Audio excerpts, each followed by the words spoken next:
విజయసాయిరెడ్డి ఉన్న 5 ఏళ్లు విశాఖ ప్రజలు తీవ్ర ఇబ్బందులు పడ్డారని మాజీ మంత్రి టీడీపీ ఎమ్మెల్యే గంటా శ్రీనివాసరావు అన్నారు.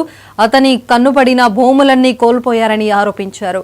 అందులో చాలా వరకు నా నియోజకవర్గంలో భూములే ఉన్నాయని గంటా విమర్శించారు. రాష్ట్రాన్ని జగన్ లూటీ చేస్తే విశాఖను అంతకు మించి విజయసాయి దోచుకున్నాడని గంటా శ్రీనివాసరావు దుయ్యబడ్డారు. ఇక వైసీపీ మునుగుతున్న పడవ చివరికి జగన్ తప్ప ఎవరూ మిగలరని ఎద్దేవా చేశారు. ఏకూజామున ఎవరికి తెలియకుండా అత్యంత రహస్యంగా మరి కనీసం స్థానిక నాయకులు కూడా తెలియకుండా పోయి చూసి వచ్చి దాంట్లో కూడా వివాదాల్లో చిక్కున్న విషయం మనకు గుర్తుంది.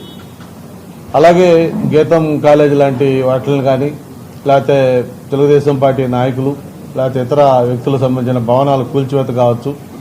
చివరికి మా భీమిలీ కార్యాలయం దగ్గర నుంచి మాకు మా అల్లుడికి సంబంధించిన ఫామ్ హౌస్ ఉంటే దాన్ని కూడా కూల్చేసిన విషయం, భీమిలీ ఆఫీస్ కూడా కూల్చేస్తామంటే ఆ కోర్టు ద్వారా దాన్ని స్టే తెచ్చుకోవడం జరిగింది. అలాగే పల్లా శ్రీనివాస్ బిల్డింగ్. అనంతపురం జిల్లా తాడిపత్రి పట్టణ మున్సిపల్ కార్యాలయం